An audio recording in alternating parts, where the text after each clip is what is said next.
Home Invader left us a terrifying message.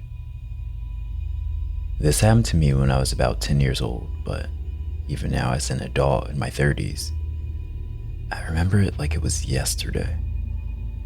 My parents had taken my sister and I out to a movie, and then to get ice cream in celebration of my older sister getting straight A's on a report card. I remember my dad had gotten off work later than usual, so by the time the movie was over and we had our ice cream, it was well past our bedtime.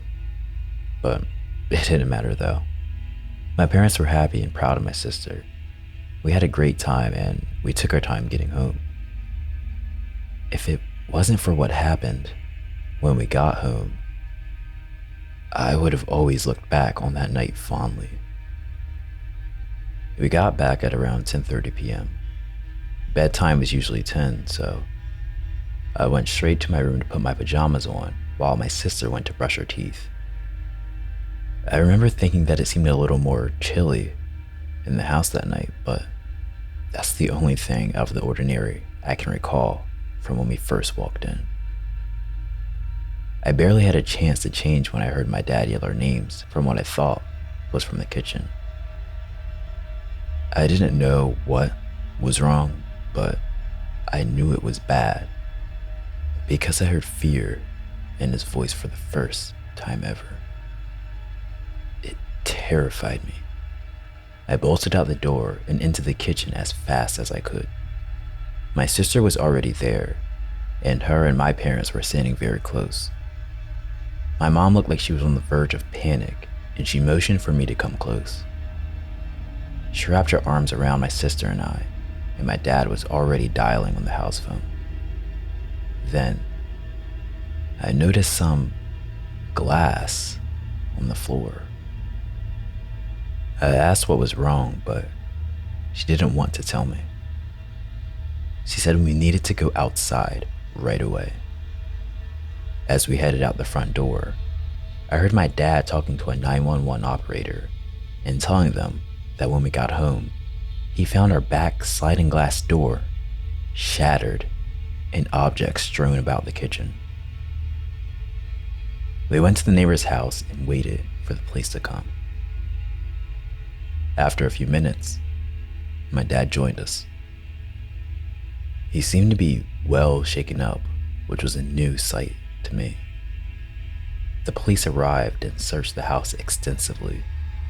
It was a big scene with all our neighbors outside and flashing lights illuminating our entire street for hours. They never found anybody in our house. Whoever had been there had come and gone. The thing that gets to me is that nothing was stolen. Whoever it was didn't want any of our possessions. What they did take was our canned food out of the pantry and stacked them into small pyramids on our kitchen counter. They also turned on the TV in the basement and moved a few random objects to different parts of the house. Super creepy.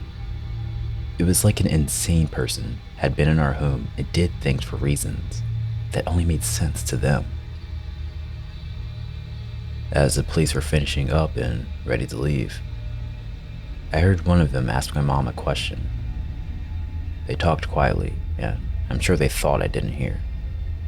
I pretended not to be listening, but I heard everything. You see, we kept magnetized letters on our fridge, and we would use them to leave each other messages for fun sometimes. The cop was asking my mom if the message on there right now was done by any of us. It wasn't. I watched my mom turn pale when he told her what it said. It still makes my skin crawl to this very day. It read, "Always watching." The police didn't find any fingerprints. They said the intruder had to have been wearing gloves.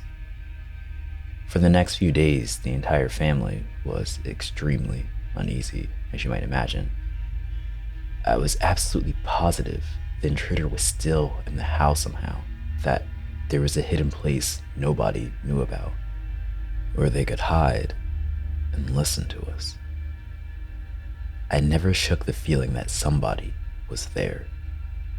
Within a few months, we decided to move. It was all just too scary for us to stay in that area. We moved to a house several miles away. We were never bothered again, but I do still think about it. Was it kids playing a prank? Was it some insane person that wanted to torment a random family?